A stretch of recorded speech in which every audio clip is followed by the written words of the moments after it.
TRX ကိုအသုံးပြုရခြင်းကကိုယ်ခန္ဓာကိုယ်မနိုင်သေးတဲ့အချိန်နေဒူးနာခါနာဖြစ်နေတဲ့အချိန်ကို weight ကိုမနိုင်သေးတဲ့အချိန်မှာ assisted အနေနဲ့တစ်ခုခုကိုကင်ပြီးတော့ exercise လုပ်လို့ရပါတယ်အဲ့တော့ side lunges ကိုလုပ်တဲ့အခါမှာခါတိုင်းလိုပဲရင်ဘတ်ကိုဖွင့်ခါးလေးကိုဖြောင်းပြီးတော့ရပ်မယ်ပြီးရင်ချိုးချတဲ့အခါမှာခြေထောက်တစ်ဖက်ချင်းစီကိုတင်ပါးလေးကိုချိုးပြီးတော့ထိုင်မယ်အဲ့တော့ထိုင်တဲ့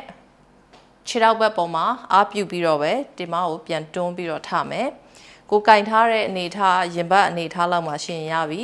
ခုံဖြစ်ဖြစ်စပွဲဖြစ်ဖြစ် TRX ရှင် TRX လိုမျိုးကြိုးလေးကိုကင်တာပို့ပြီးတော့အဆင်ပြေတယ်စလိုက်ရအောင်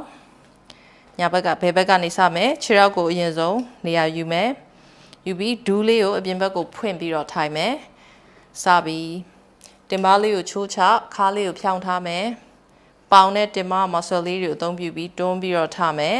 ဒီအချိန်မှာအားပြုထားတဲ့အရာတွေကိုမလိုအပ်ရင်လိုအပ်တာထက်ပိုပြီးတော့အားမပြုမိစေနဲ့တတ်နိုင်သလောက်ခန္ဓာကိုယ်ရဲ့ body weight ကိုကိုရေးပြီးတော့တွန်းပြီးထားတဲ့ခြေထောက်နဲ့တင်မနဲ့ပေါင်ပေါ်မှာရင်အားပြုပြီးတော့ထားမယ်ဖြည်းဖြည်းချင်းသွားမယ်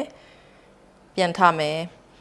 ခါးလေးကိုဖြောင်းထားမယ်ဖြည်းဖြည်းချင်းဆင်းမယ်ပြီးမှတွန်းတင်မယ်ဖြည်းဖြည်းချင်းဆင်းတဲ့အချိန်မှာအချိန်ယူမယ်အရမ်းမမြန်စေနဲ့တွန်းတင်တဲ့အခါမှာအသက်ကိုရှူထုတ်ရင်းနဲ့တွန်းတင်မယ်ခါးလေးကိုဖြောင်းထားရှူထုတ်မယ်ဖြည်းဖြည်းချင်းဆင်းမယ်တွန်းတင်မယ်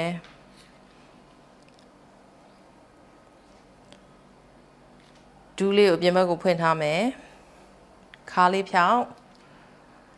လက်ကလေးနဲ့လည်းလိုအပ်သလောက်ပဲကင်မယ်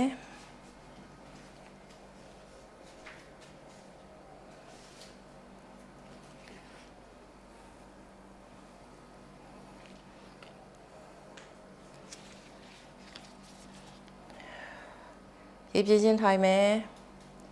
အသက်ရှူဖို့မမေ့နဲ့ခါးလေးကိုအမြဲတမ်းဖြောင်းထားမယ်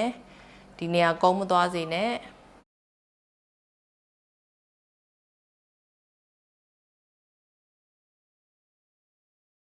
ထိုင်ချလိုက်တဲ့အချိန်မှာဒီနေရာလေးကတခြား stress ဖြစ်စေ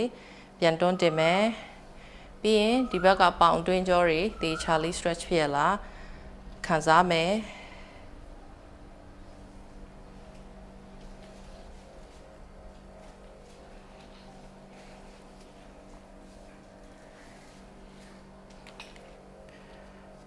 အားမပြုတ်ထားဘူးလိုအပ်ရင်အားပြုမယ်မလိုအပ်ရင်အားမပြုတ်ဘဲနဲ့တင်မနဲ့ပေါင်ပေါ်မှာပဲအာရုံစိုက်မယ်